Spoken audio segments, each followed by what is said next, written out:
It is with my great pleasure that I get to introduce two of the biggest thinkers on the entire planet. Two of the biggest doers, game changers, people that have impacted literally hundreds of millions, actually billions of people together. And I could give long introductions, but I'm not going to do that because all of you know who these two individuals are. So I'd like to welcome to the stage Mr. Peter Diamandis and Toni Роббинс. What's up, brother?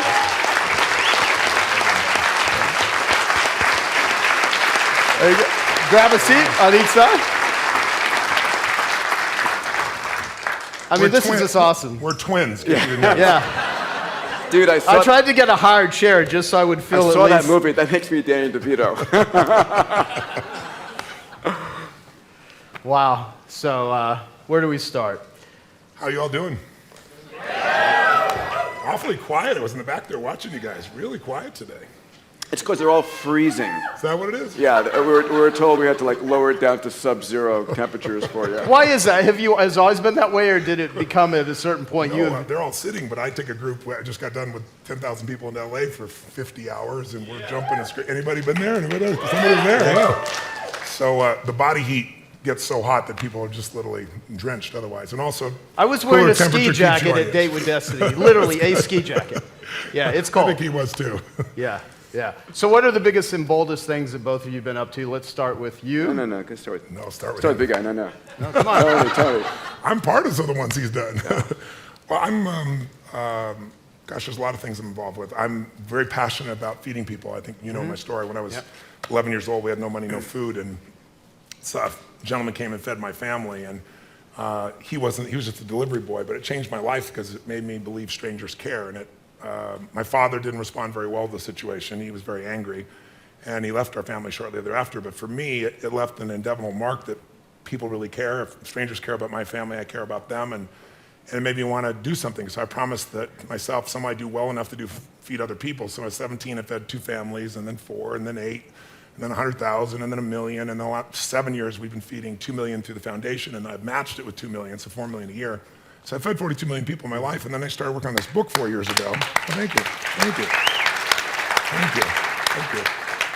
But I started working on this book, and I interviewed 50 of the smartest financial people on the planet. People like John Paulson hadn't done an interview in 10 years, and I got one of the first ones with him, and Ray Dalio and people like that. And these are all people not from the Lucky Sperm Club. These are people that did it on their own. They built it from scratch. No one gave them a break. And I'm getting all these insights, and I'm watching Congress pass these laws where they change the budget and they cut food stamps, and I don't call it food stamps anymore, but that's basically what it is, by $8.2 billion, which basically means every person who needs food in this country, who's not in the position anybody in this room's in, has to go without food 1 week a month for 12 months out of the year, unless the private sector picks it up, which is their hope. And most of the private sector is really stressed. So I went to Feeding America, and I said, what if I gave you all the profits of this book, all the money I'm getting, all the money I'll ever get, how many people could I feed? And they said 10 million people, and I said, I'm in. And then I got more excited, and I added a bunch of money to it, so I added it to 50 million people. And then I said, I'll do matching funds to 100 million, which if anybody here wants to feed people between now and the end of the year, I'll match any amount of money you put out. If you put it to Feeding America, there's no limit on the amount. So that's my challenge to you if you want to play with me on that area. It'd be a cool place to go. Awesome, thank you. So I've been doing that, and then the other part is on the average person, I started doing all this work and finding these strategies, and I started to say this industry is just one of the most destructive industries out there, the financial industry. It's a place where the average American has their money in their home and their 401k. They don't know what to do. They don't know where it is. If you can imagine an industry where you didn't have to tell people what you're charging them for 30 years, what kind of abuse would happen in that kind of environment? And that's what's been happening. So 3 years ago, the Department of Labor changed the rules, and they said you have to disclose what you're charging people. What a concept.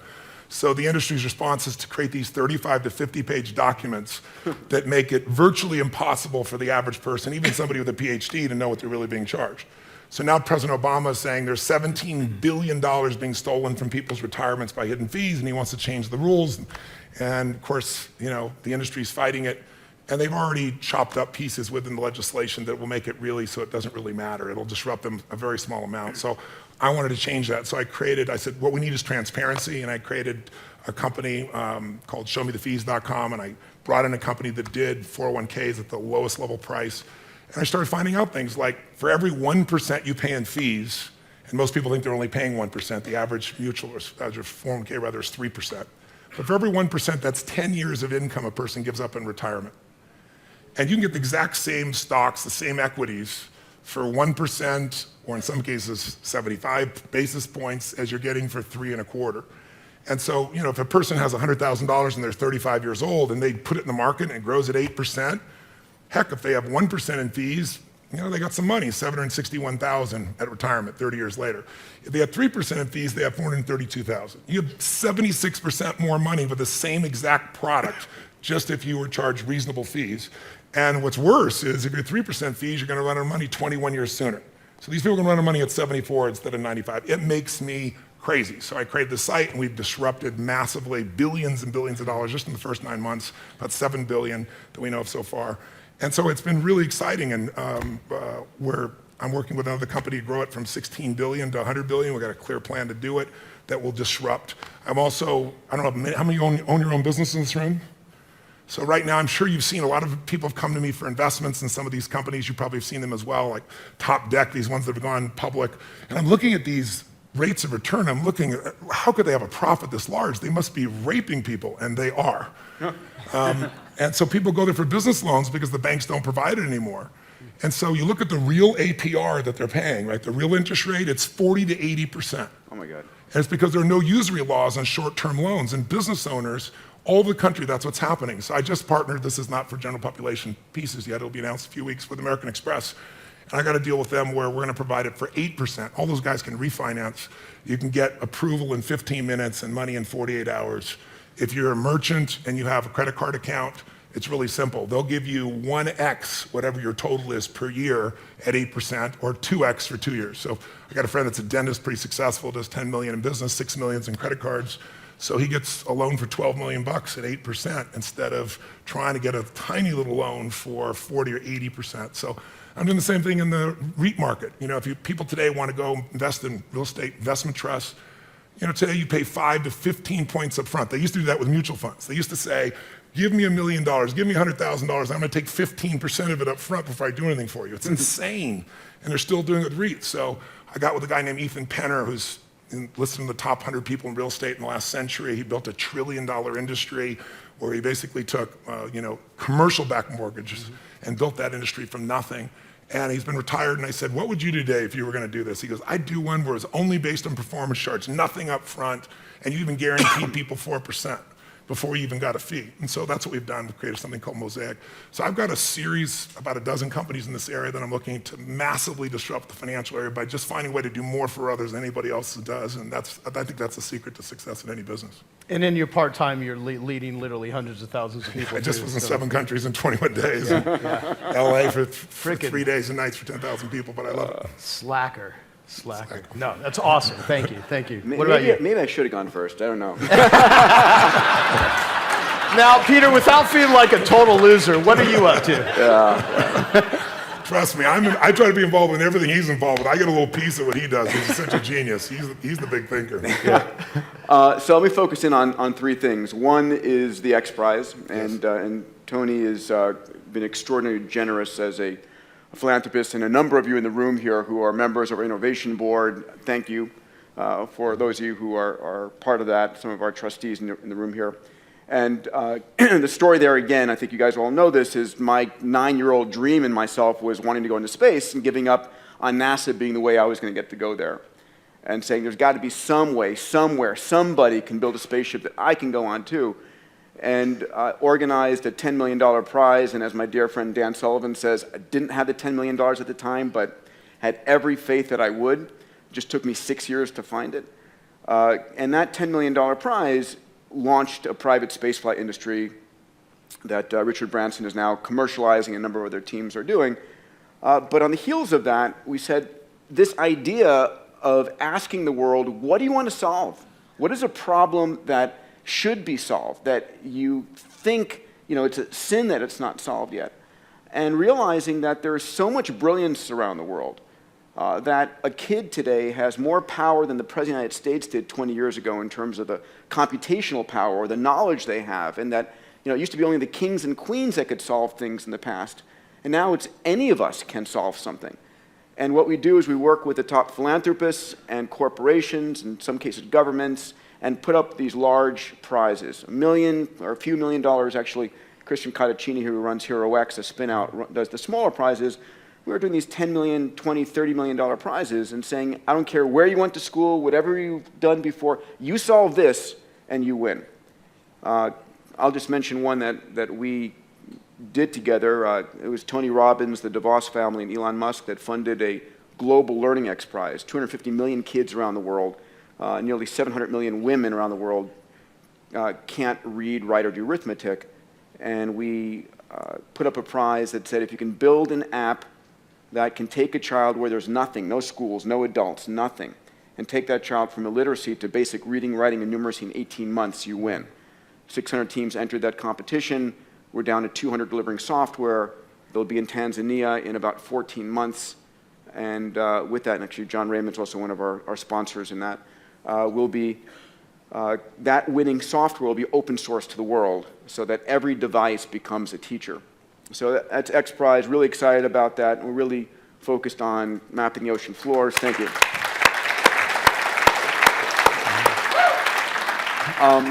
With my dear friend Eric Anderson in the back here, co-founded Planetary Resources. And the concept here is that we think of things as scarce on Earth. And certain things are the beautiful lands that we have, and we shouldn't rape and pillage them. But we live in a solar system filled with resources. And the concept here of Planetary Resources is we are using the most advanced technology, 3D printed spacecraft, AI on board, sensors that have never flown in orbit before, to go out to prospect near-Earth asteroids, which are rich in fuels, platinum group metals, construction materials. And those same spacecraft, when pointed down towards the Earth, we've just discovered, and we're really excited about this, can actually map and predict the yield of every acre of cropland on planet Earth and really help us feed the planet much more efficiently. So we just launched our first spacecraft. Next one goes up in the first quarter. The last one, which is sort of like, I think relevant to all of us, is the idea that we can all live 30 or 40 more healthy years in our life. And to Dan's point earlier about living to 95, but not 95, living to 195, whatever it might be, we're at a moment in time where we have to realize the software that runs our body, our genome, what happens to you isn't happenstance. It isn't like, oh my God, I happen to come down with that. That, your destiny is in your genes. It's also in the environment, all these kinds of things, but, and this is Tony's one of our investors, we created a company called Human Longevity. Craig Venter, who sequenced the first human genome, and Bob Hurry and I founded it together, and it's built the world's largest genome sequencing facility on the planet. We've sequenced more human genomes than the rest of the world combined. And not just the genome, your microbiome, a full body MRI, 2,300 chemicals in your bloodstream, the most massive data set about you. We mine that data to actually help you understand what is going on. It's the most complete information data set in the world. And we've also, just a few of you in the audience here I know are benefiting from this in our health nucleus. We're now actually sequencing cancers to help you know what drug specifically works for you in your cancer, not just for everybody who happens to have that generic cancer. So that's a big one. I think that's something that's going to impact all of us, is making 100 years old when you're 60, right? You'll get younger. That's it. Awesome, awesome. His spare time, he's got a couple of kids and Exactly. travels the world. Well, speaking of that, what are the biggest trade-offs that both of you consider maybe negative in order to do what it is you do? Because you're both, incredibly driven, what I would consider insane schedules, but at the same time, you're making massive contributions to humanity. So what are the trade-offs that you would consider we work our asses off, we do a lot of stuff, but this is what we had to sacrifice in order to do it? If you think of it that way. I think if you think of it as a sacrifice, then you're going to build frustration or resentment. I really don't. If you think it's a sacrifice, you shouldn't do it. I think the challenge is that most people have this illusion about life-work balance. And I think that's if you're going to accomplish anything, people are laughing because it's bullshit, right? What's true is life-work integration. So I was just in 21 countries, or 7 countries, 21 days, but who's with me is my family, who's with me is my friends, and I've done well enough to have a plane and bedrooms and all that kind of cool stuff makes it, but when I didn't, we huffed it together, and beginning days it was Coach and dragging ourselves around, but I thought it was great for my kids to have schooling, but I thought an education was more valuable, and traveling the earth was a part of that. But we're in the middle of this crazy schedule, but it's not work, it's a mission. When it's work, it's that. I always ask people, I said, how would you describe what you do? And people, I say, is it work, is it career, or is it mission? And most people, of course, say it's work, and that's exactly what it is. It's heavy. If it's your career, it gives you something more. If it's your mission, it doesn't wear you out. It brings energy to you. It's fulfilling. And if you can tie your mission in with the people that you love, it's pretty cool. There's some people in this room, they're my friends. I see Dean here in the front row here, and it's like we're all on this mission, and we find time to connect and be with each other and have a blast with each other, but we're sharing about things that matter. I'm not a person to go to a party and go in the corner and chit chat. It's like, you want to talk about something deep? Let's rock. You don't? let me go home and be with my family. Let me go do something fun, some of that nature. But in the middle of all that craziness, we were stuck for 2 days, so we went ice racing. A group of my friends and I were with me, and some of them are my security guards, some of them my co-workers, some are partners I have in business, but we went 70 kilometers below the equator and the Arctic, and went 200 miles an hour in Lamborghinis. I was doing it like this. I love that you said you're stuck and you did this versus going to a spa and getting pedicures. Yeah, going through that shit. So I was able to squeeze in a Porsche, and if you can imagine 200 kilometers an hour on pure ice on a lake that's frozen, as fast as you can drive. And the beautiful thing about it is most people have fears, and I've learned to make sure I give myself enough fear to stay intelligent. But here you didn't have to have it, because when you wrecked, you just went straight into the snow. It was just incredible. But we do crazy things together. We have a blast together. We laugh, we cry, we see the impact.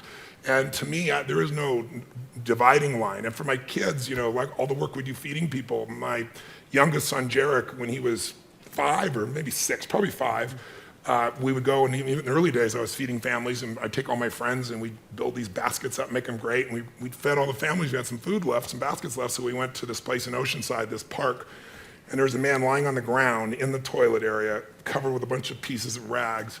And so, I gave it to my son, and I said, come on, he could barely hold the thing, it was so big. I said, can I help you? Give this to this man. He goes, and so he set it down next to the man. All of a sudden, the man jumped up and grabbed my son's hand. And I jumped, my son jumped, and then he just did this.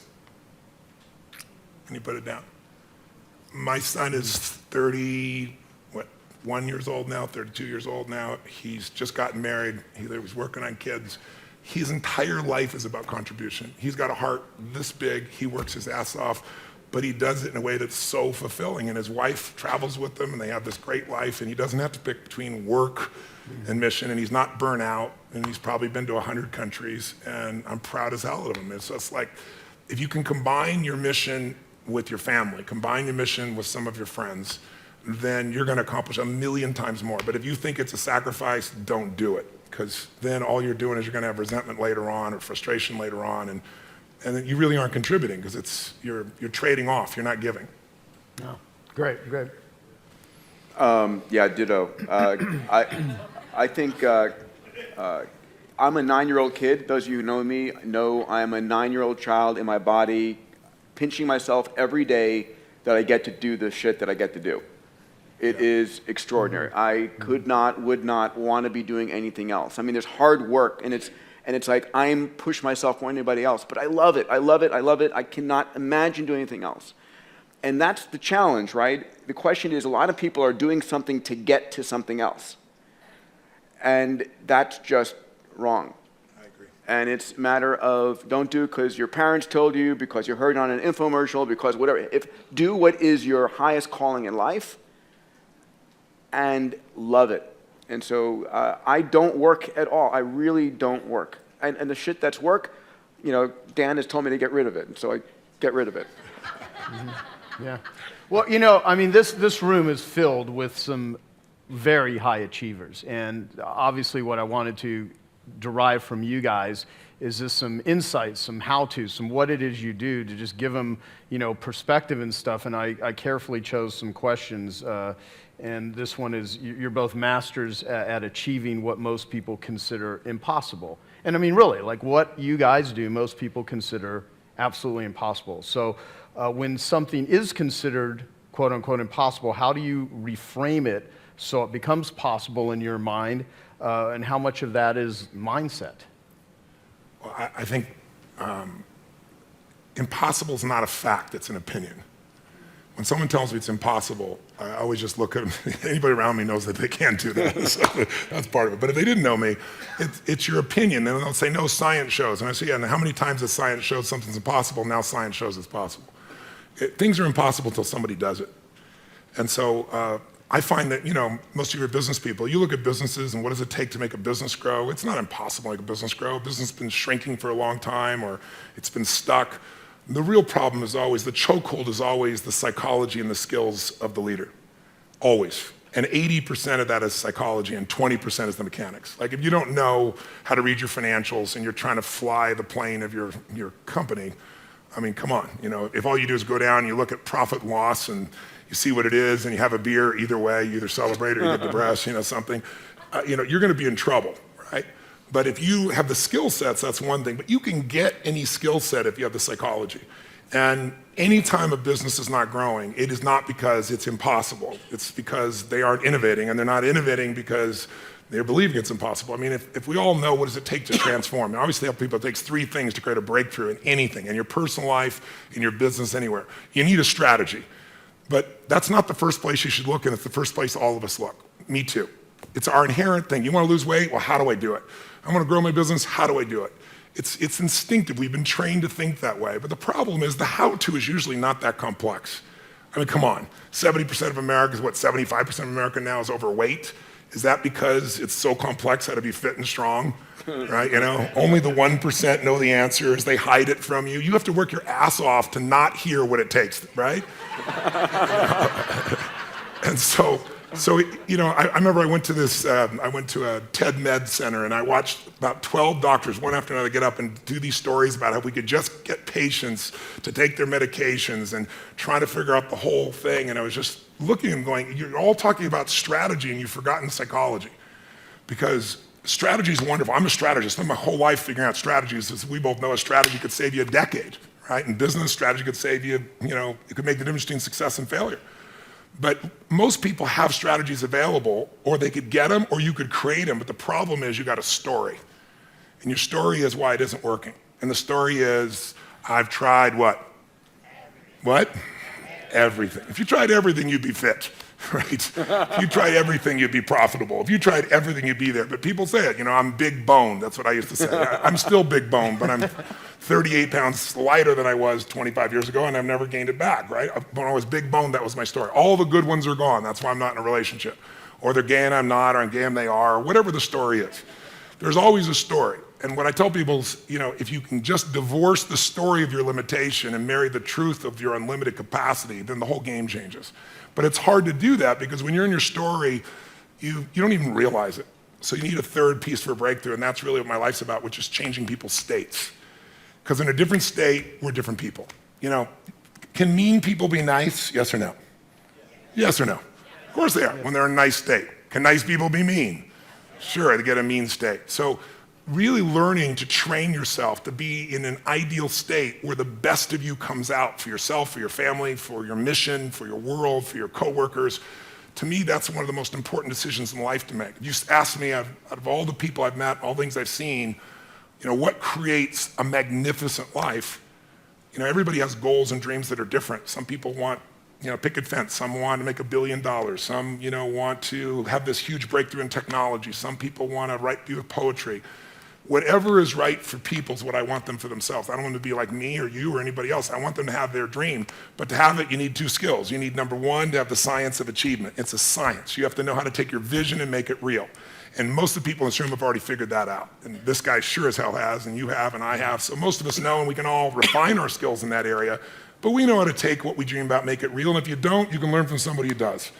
The simplest thing is get crazily hungry for something. We all know when you get so hungry, so desirous, your brain starts coming up with answers. And then it's massive action, but effective execution, which is all modeling, which is, I assume, what this is about. Find the best example, Compress the time. Let someone else take 20 years to figure it out. You do it in 2 weeks or 2 months or whatever the period is. We should all be standing on the shoulders of the people around us instead of reinventing the wheel. And then there's this thing called grace. You know, you work your ass off, you're totally focused, you're trying to serve something larger than yourself, and you really are executing what works. You need a little grace. You might want to call it luck if you prefer, God, the universe, but it's there. And we can all achieve. But I think the more important skill, if you ask me, is to have an extraordinary life is the art of fulfillment. And it's an art. It's not a science. Because there's a science to making money. I don't care who you are. If you do certain things, you're going to have too much financial stress. You do other things, you're going to have an abundance. There's a science. There's a science to your body. Everyone here is biochemically different genome, but there's certain fundamental patterns that if you and I follow them, you're going to have tons of energy, you're going to feel good. If you break them, you're going to pay the price and have low energy or disease. But fulfillment is an art. What's going to fulfill you is different than the other person next to you. You're not going to learn that from anybody else. And you got to find it, because success without fulfillment is the ultimate failure. And I get those phone calls all the time for the multi-billionaire entrepreneur or politician or business person or the person just won their Academy Award and they're depressed and they can't tell anybody because they got all their goals, but they're not fulfilled because they really don't have that sense of meaning in their life. They went for something and they got it. They achieved. And if you doubt this, what I'm saying is relevant to you or us or anyone, just think about a year, a month ago, we lost what I consider to be a national treasure, Robin Williams. How many of you loved Robin Williams? Look around the room, keep your hands up, look. And most of you didn't know him. Almost every, and anywhere you go in the world, people love Robin Williams. By the way, was he great at achievement? Oh my God, that guy, he said he wanted to become a great comedian, he did that. I want to make the world laugh, he did. I want to make my own TV show, he did. I want to have the #1 TV show, he did it. I want to make movies, he did it. I want an Academy Award for not being funny. Not his skill set, drama, and he did it. I want a beautiful family, and he did it. And then he hung himself. Make everybody happy but yourself. Not a good plan. So if I had a gift to give you, it would be maybe make a different decision. And the decision is that no matter what happens in your life, you're going to live in a beautiful state. A beautiful state. And that could be happy, that could be grateful, that could be being generous. Those are all beautiful states, aren't they? It could be curious. It could be fun. It could be playful. You're not limited to one state, but it's different than suffering. And most people's suffering, and all suffering I've ever seen, I've traveled to 100 countries. I've dealt with presidents of countries and, presidents of businesses, CEOs. I've dealt with people in prison. I've dealt with, you name it, average people. Suffering always comes because you're obsessed about something related to you. You can only be depressed if you're focusing on yourself. You say, no, I'm depressed because it's my kids and they're not doing well. No, you're depressed because you feel you failed your kids. It's about you. It's about how you think what you should have done or shouldn't have done or what someone did to you or didn't do to you in the past or the future, which don't even exist. So I have a simple goal. My goal is help people make a decision that says, I don't know what's going to happen. You might get a divorce, even though you don't think so. You might find a member of your family with cancer. You might have your house get burned down or have a tornado go by, and if you live in the same place, it happens every 2 years and you move back, we should talk, but some people seem to do that for some reason. You can't control those things. I can't control those things. I don't want those to happen to you or anybody I love or anybody who's even a stranger to me, but they're going to happen. True? Not positive thinking bullshit, just the truth. So if that's going to happen, I say make a decision now that says, I'm going to live in a beautiful state and I'm going to find beauty in whatever life brings me. Because life is too short not to. I see a little buddy over here named Sean. I remember when I got a phone call from the Make-A-Wish Foundation, say, have a young man that's about to die and he wants to meet you. And he came to the seminar and then I took him out afterwards. And at the time, if he coughed too much, they said, you can't grab him. I said, I want to take him across the fire. They said, take him across the fire? I said, if he coughs, he'll break a rib. I said, I'll be really gentle. We're going to do this thing. And he did it. And then afterwards, I sat down with him and said, man, I don't have the answers, but if your body is, you're just coughing and it's going to make you break a rib, your body is so acid. I said, you should get alkaline. Let me put you together with a doctor. And how many years ago was that? I'm 36. I was 19. You were 19 and you're now 36. I like seeing you here, so brother. Give him a hand. He's a beautiful man. He's a beautiful man. But Sean, what made me think of Sean is Sean lives in a beautiful state.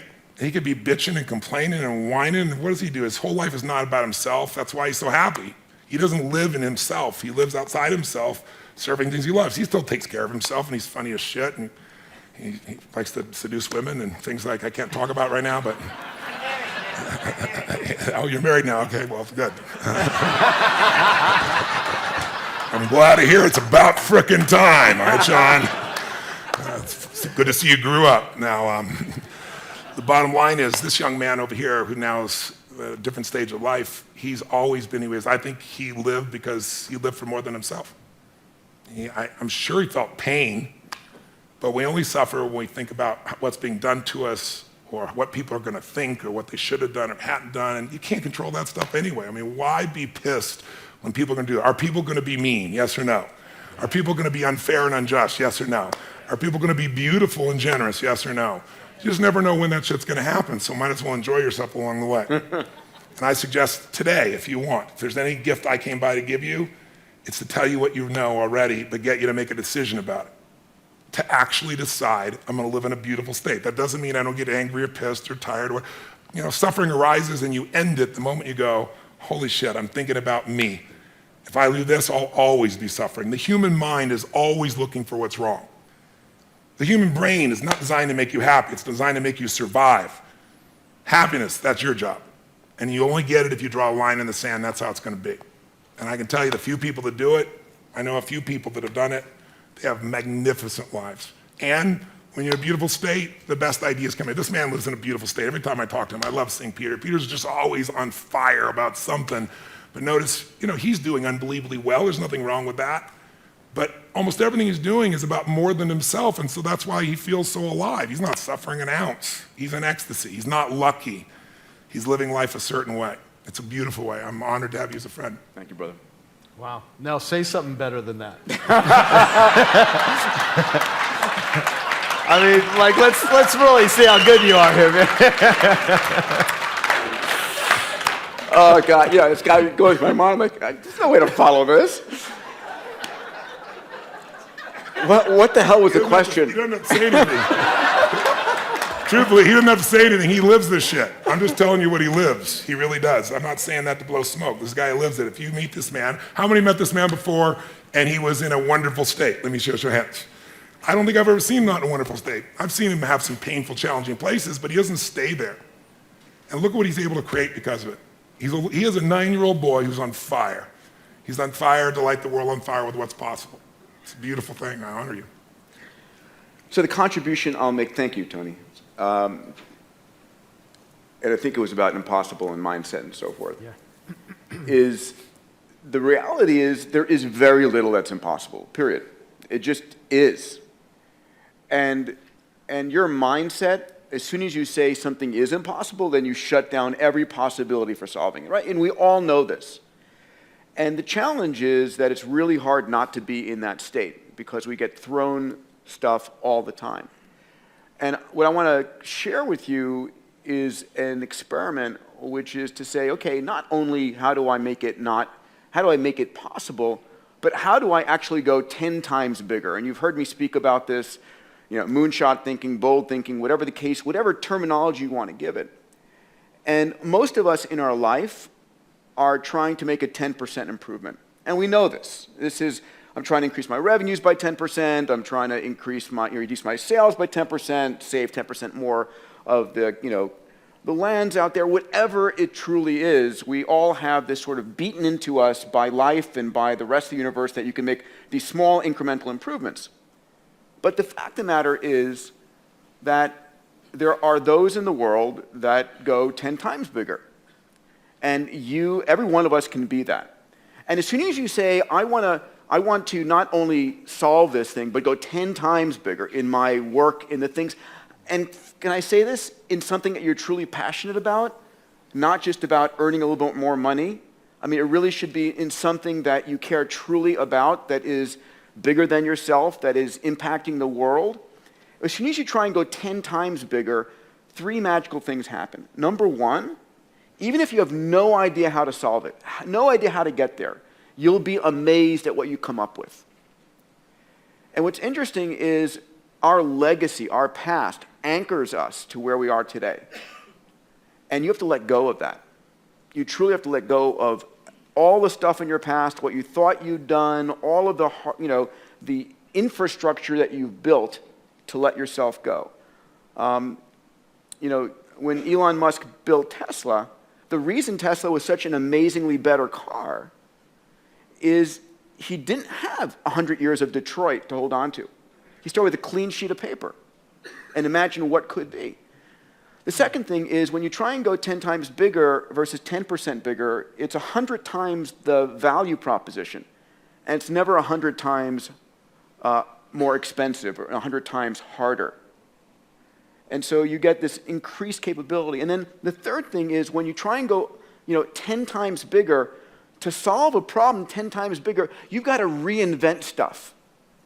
You have to actually go and figure out, okay, I have no idea how I'm going to solve that, but you're going to start to reinvent things. So when Eric and I were working on asteroid mining, we had to reinvent. We had to have so much computational power on board the spacecraft. We had to come up with brand new sensors and hyperspectral and midwave IR that didn't exist, had never been licensed, because these spacecraft were going to be operating at 200 million miles away, and that forced us to come up with new kinds of capabilities that were not currently possible. And you'll be amazed what those capabilities that you create in your business, in your life, enable you to do.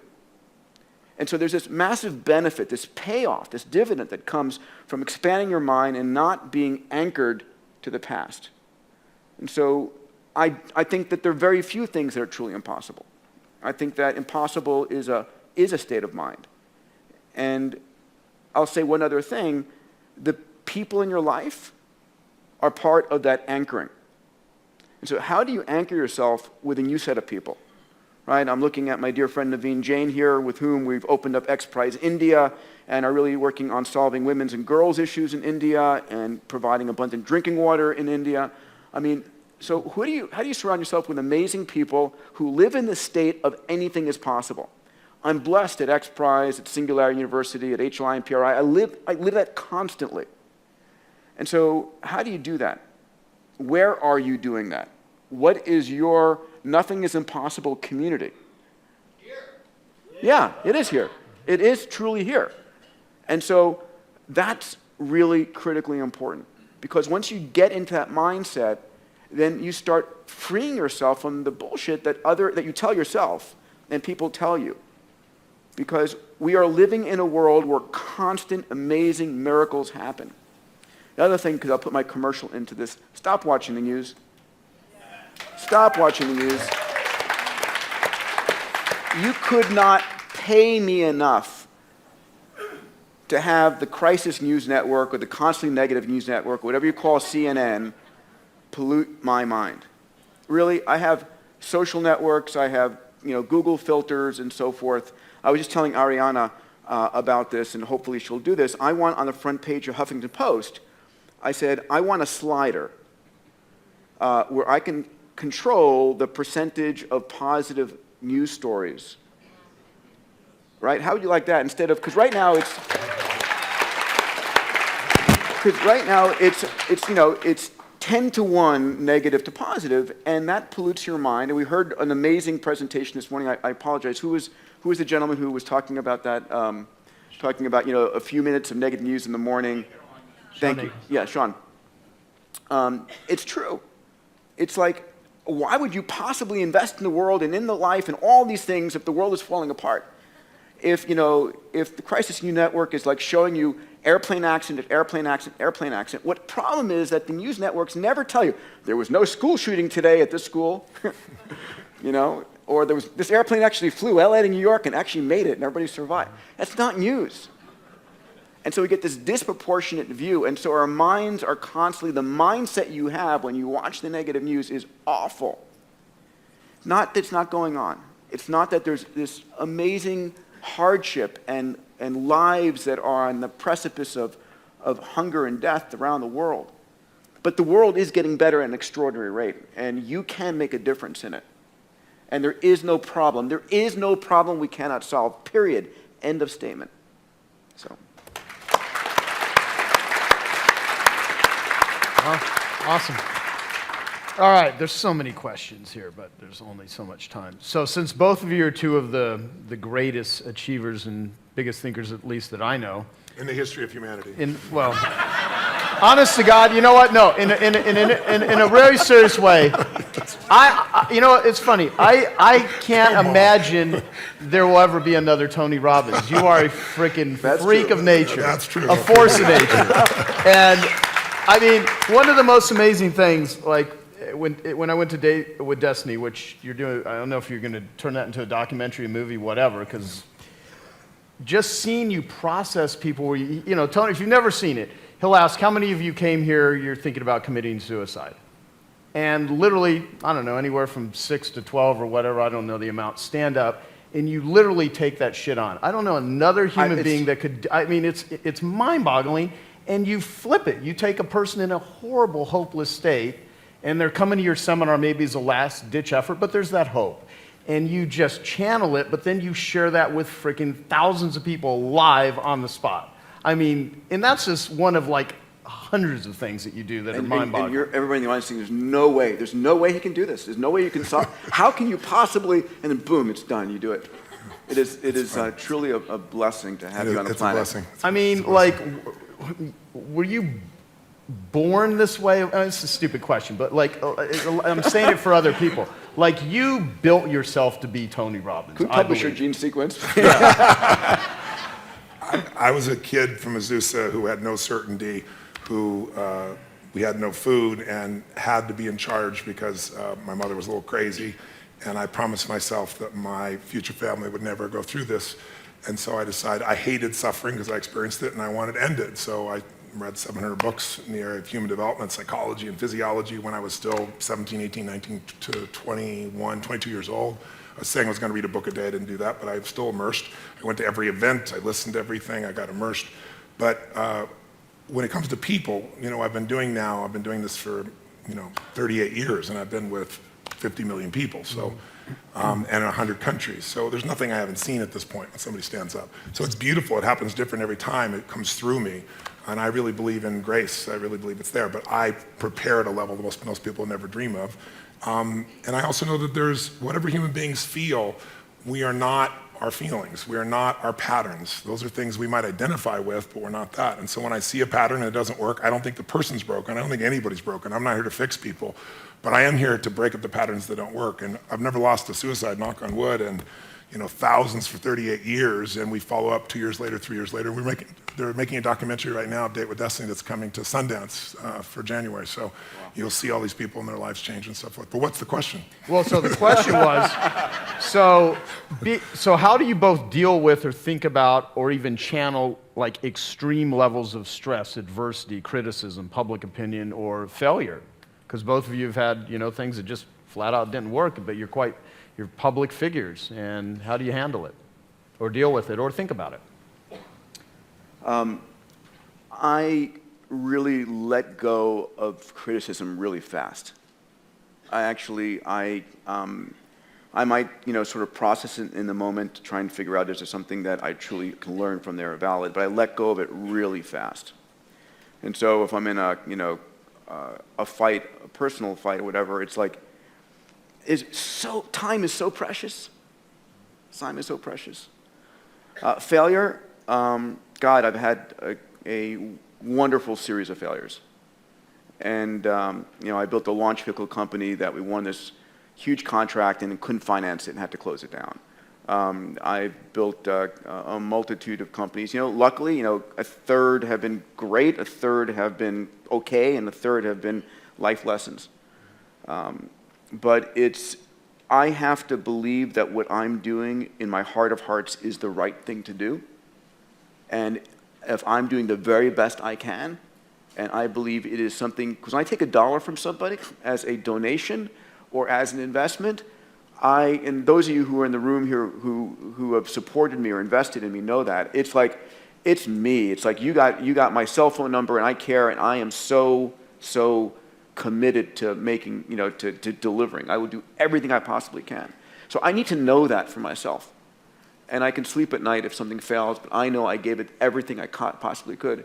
And there are also those times where shit is hitting, it's like nosedive. And I will stop everything else I'm doing, and I will go laser-like on that.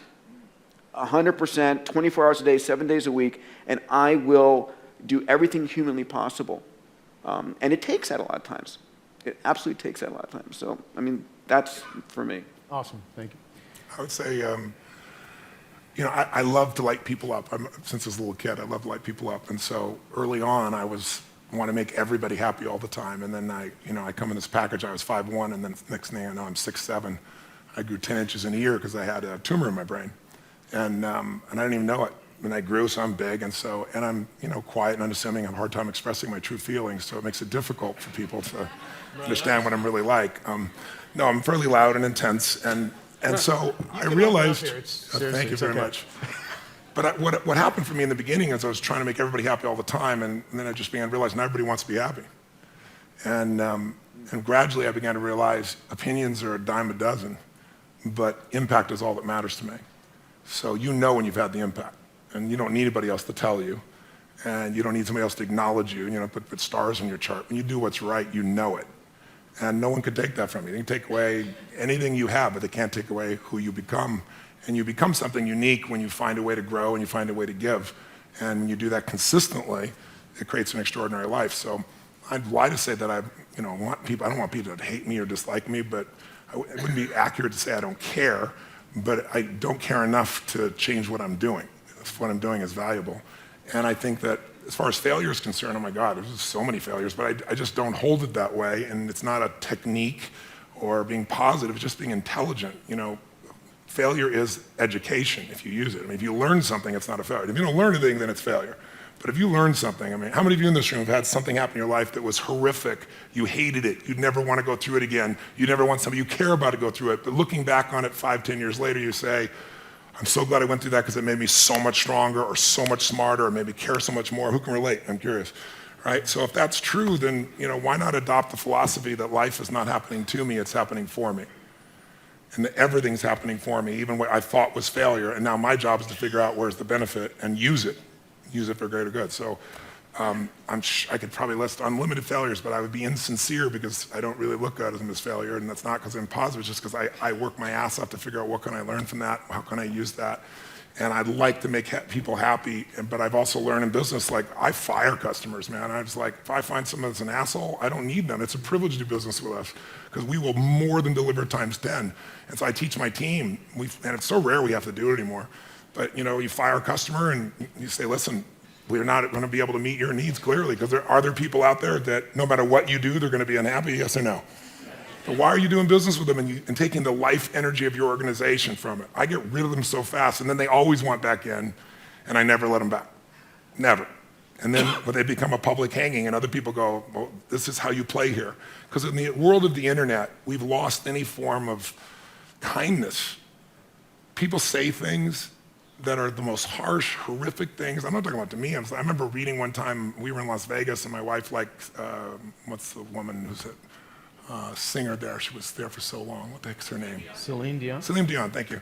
And so my wife went online, and she was looking at one of her videos, and underneath it, it's like, you bitch, you lost that child because you put your career first. I mean, the stuff people write, and all it is people who feel insignificant, who would never have the guts to say something to your face, but we've created an environment where it's tolerated. And so I think reversing that is really important. You have to define your environment, your business, your world, your family, because we all get what we tolerate, and I won't tolerate it. I'll give my soul to a stranger, but I won't tolerate somebody being abusive to any member of my team or to people in my audience or to me, certainly not to my family. And you get what you tolerate, you got to decide. And you also get what you tolerate in yourself. And I think if you can look at what you're tolerating yourself and say, I'm not going to tolerate that anymore in myself, then it's easier to lead other people. If you're just telling other people you won't tolerate, they'll look at you and go, yeah, you don't tolerate, but look how you are. And you don't have to be perfect, but people see how, you don't have to know who I am, you don't have to watch my lips move. You can see how my feet have moved for 38 years. That's Toни Роббинс, right? That's probably the best signature you can give. That's the brand that you put out there. It's the way you live. The thing you said, the line, which I love, life is not happening to me, it's happening for me. Is that like, is part of that a trick you play on yourself, or do you truly believe everything you are able to take that as ingredients of this is all happening for me. The shittiest, most horrible, most horrendous thing, from diseases to suffering. I mean, that's an important line, and I like to. It's not just a line. There's a woman that I just saw that I'd met 15 years ago, and she just showed up at my seminar, and she was suicidal because one of her daughters had gotten sick, and she brought her to the hospital, and the doctor said she's fine. She brought her home, and the child died. And she was going to kill herself, and she had 3 other kids. So I really, truly had to work with her, and I remember working with her back then. I looked it up because we have all stuff I've ever done on film. And I asked her, I said, what are your spiritual beliefs? And she said, I believe everything happens for a reason, and all that stuff. I said, so you're going to abandon what you believe spiritually because life didn't turn out the way you want right now? She said, no. I said, if it's the truth, it'll be the truth when it's painful, it'll be the truth when it's pleasurable. So I would lie to you to say, oh, I jump up and go, oh, this is happening for me right now, bitch. I don't do that. I think, what the hell's happening? Why? And then I catch myself and I go, there's some good in this. And my core belief, my real core belief underneath that is, everything I've ever been able to help people with is because I faced some portion of it. If I have to face a divorce, I decided I needed to go through a divorce, and I didn't want to. No one tells you to pick your partner after 14 years. It was the most horrific thing in the world, but I thought, if I can figure out how to do this elegantly, intelligently, lovingly, no matter what the other party's like, then I can help anybody else. If I've had several businesses over the decades that were, near the verge of bankruptcy. I had a resort in Fiji, and there was a coup. It's kind of inconvenient. And I'm losing $1 million a month. And it's like, and I didn't have $1 million a month to be losing at that time, just I wanted to create this great place for people. But it's like, in the midst of all those elements, I'd come back and say, if I can figure this out, I can help any other business. So almost all my skills have come because of something I had to solve in me or help someone else solve. And my view is, if I can figure it out for me, I can help millions of people. And so that makes the problem inspiring, as opposed to the problem being, why did it happen to me? Because we're all going to experience problems. I mean, the only thing that we all have in common is everyone here is going to experience severe pain. I don't care how rich you are, money is not going to create immunity to pain. Suffering, you can get immunity from the decision I told you about. But we're all going to have problems. We're all going to have challenges. The only difference is, what the hell are you going to do with them? And if we just deal with our own problems, they get really boring, and some people need problems to have drama in their life to cover the fact they're not doing anything. But I think it's much more interesting to solve it and move on and help other people do the same, because you've actually done it, not because you talk about it. Yeah, gotcha. What I love is Robin Sharma, who we did a call with. He's in the room. He has this thing, the 5 a.m. Club. A guy named Hal Elrod wrote a book of Miracle Morning. You do priming in the morning. I'd love to hear what you guys feel are your best rituals, or what it is that you are doing that just massively impacts you to be as effective as both of you are. If there's something simple or something that you just do that makes your life work, starting, be it a morning ritual or just anything that people here could do. Does watching cartoons with my kids at 7 a.m. count? No, that may be accurate. It's for me, it's anchored in my desiring to make the impossible stuff I set out happen, right? It's anchored in this infinity challenge. I'm never bored. These problems I've taken on with an amazing group of people are all sort of infinite, and there's no getting there. So for me, they're my guiding stars. So it's like, okay, what am I going to do right now to move the game forward this day? I wish I could say I was a great meditator or yoga person or so forth, and that will come, but not right now. For me, it's just it's dedication to the child inside me and what I care deeply about, which is making these succeed. And ultimately, it's trying to be clear about what I'm enjoying doing, right? It's surfing the stuff I love versus, this is work. I'm probably not good at this work. Who else can I find that can do it? And doing the stuff that I truly love better, and doing more of that. There's nothing sophisticated there. Tony, what do you got? Well, I think anyone who succeeds has something that they aspire to. There's a mission, there's a direction, there's a desire, and they bring it up regularly. And you do that, even though you say you don't do it in a sophisticated way. Attacking the human genome and figuring out how to get meteors to feed you what you need is a fairly large vision, somewhat sophisticated. Mine's really simple. Mine's simple. I believe that the body is the place that drives the mind the fastest. You can go inside your head all day long trying to resolve things and make excuses or freak out, but I learned early on in my life that in order to make myself do things, I had to trigger this body to feel strength and to know that when I say something, I mean it. And so I have a simple ritual that's actually enjoyable, it may not sound enjoyable, but it is now, which is I get up every morning, and I'm privileged to have multiple homes. So if I'm in those homes, one of the homes I have a river, the rest of them I have cold plunges. And I go into 56 degree temperature just for about 60 seconds. I jump straight in, or I was just in Sun Valley, the river's 38 degrees, a little bit cooler. And I took my nephew and said, "You're about to learn how to start your day." And I bring all my friends when they come. They all have to do this. They're like, "Holy shit, I know when I go see Tony, he's got something for me to do of this nature." But every cell, every nerve in your body explodes, and it's phenomenal for your lymph system, phenomenal for your health, but it also is just a simple discipline that says, I say it, it happens. I'm gonna say I'm gonna do this, I do it. And I've done it so much, it's there, and it's invigorating. And then I do, as you said, something I call priming. I don't, you wake up and you're, 22 hours off your normal time zone, and you've got to get up and take care of 10,000 people for 3 days and nights for 14 to 15 hours. You don't always wake up feeling, wow, is this the coolest thing in the world?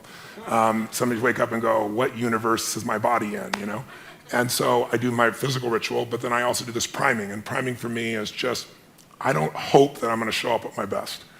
I create a state for it. Most of you know probably the principle of priming. They've proven it in so many scientific studies. We all think we make our decisions consciously, when much of our decision making that we think is conscious is being made by contextual environmental manipulation that we're not even thinking about. On one study, they took some people and they hired actors that would go to 100 people, and they'd walk up to you, and they were trained to do the exact same look, same expression, and they'd say, "Would you hold this?" They hand you a coffee cup, and they reach in their pocket and grab their phone, put them back, say, "Thank you very much." They just to kind of assume the action. And they would do it the same way, same facial expression. 100 people one way, 100 people other. And what was the only difference? Cold iced coffee versus hot coffee. An hour later, they come back with some people, different people, who've got little caps on. They're saying, "Listen, we'll give you $10 if you'll give us 2 minutes. If you read this 3-paragraph story and give us 2 question answers." And they read this little story, everyone reads the same story, and at the end they ask them, how would you describe the main character? What are they like as a person? 80% of the people that got warm coffee said they're warm, they're generous, they're loving, but warm is always one of the language patterns. 80% like clockwork, people that got the iced coffee, same story, say that they're very cold, that they use language like being obsessed or being about themselves, selfish, things of this nature. I give you dozens of examples. So what I do each morning is I do a breathing pattern. It's an explosive breathing pattern that I learned in India, breathing your breath in and exploding it out, from the gut out the nose. And I do that 3 sets of 10, pause, 3 sets of 10, pause, 3 sets of 10. So it alters my state. And then I just do 3 things for 10 minutes because I have this deal with myself. If you don't have 10 minutes for yourself, you don't have a life. Who's with me on this? So I said, you know what? I don't need to have 20-minute, 30-minute, 40-minute meditations. I want 10 minutes, and I don't know. I need to meditate. I don't know if I'm going to meditate. To not think. I don't know too many people can do that, and I don't even know that I want to not frickin' think. So I thought, what I want to do is I want to focus on the emotions that will cause me to be the better me. And the 2 emotions that most people are messed up by are anger and fear. And when you're grateful, you can't be angry. Try to be grateful and angry simultaneously. It'll never work. And you can't be fearful when you're grateful. So when I look at people, almost always they're reacting out of fear or they're reacting out of anger. It's some version of those 2. So gratitude to me is the antidote. So I spend 3 minutes, just 3 minutes, and I think of 3 things I'm grateful for, 3 people, 3 situations, but I step into it. I don't remember the roller coaster over there riding it. I put myself in the front seat going over the edge so I feel the moment.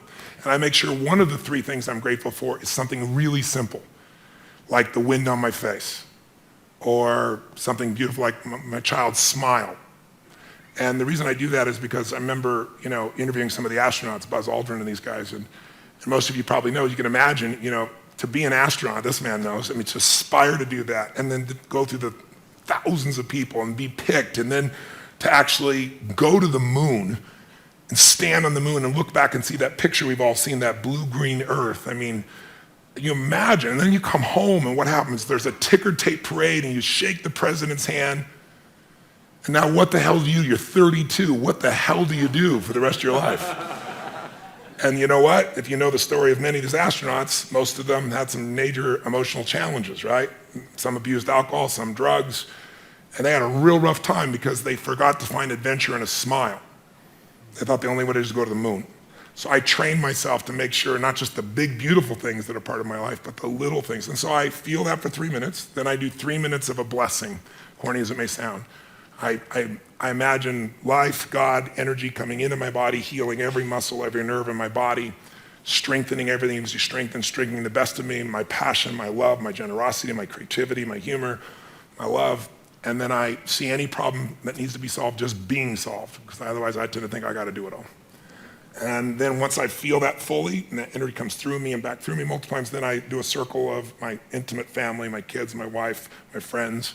This little character over here is one of my list. And I just circle out all the way out to my clients. And I send that same energy to them. And I imagine, as corny as it sounds, they're being healed. They're getting what they need energy-wise. They're having the life that they deserve and seeing it multiplied. So I do that for 3 minutes. And the last 3 minutes are my 3 to thrive. I think of 3 specific outcomes that matter to me. And I don't think about achieving them. I see, feel, and experience them as done, and I see the impact that it has. I see people's lives touched. I see the joy. I feel it as done, and I feel grateful. And it's 10 minutes, but honestly, it usually goes 15 or 20 because I'm having a damn good time. But awesome. By having a 10-minute walk, there's no excuse not to do it. And I do it every day, and I don't hope I'm going to feel good. And then what happens is, you're primed. You literally see things through a different set of filters. You make decisions through different filters. And also think of it, most people are wired for stress. They're wired for frustration. They're wired for feeling lonely. And they got a highway to pissed off, and they've got dirt roads to happiness. So I decided I'm going to wire myself for happiness. I wasn't born that way. My view is I have to change the whole earth to be happy. Today, that's different for me. Now I can just wake up and be happy because I've wired myself in a different way, neurologically. And then I show other people how to do this as well. You guys are awesome. I really, really appreciate you both coming to this. Скачай бесплатный подарок по ссылке в описании к этому видео. Если вам понравилось это видео, ставьте лайк, делитесь этим видео с друзьями и обязательно подписывайтесь на этот канал, чтобы регулярно получать лучшие переводы Энтони Роббинса на русском языке. Живите в полную силу, живите со страстью.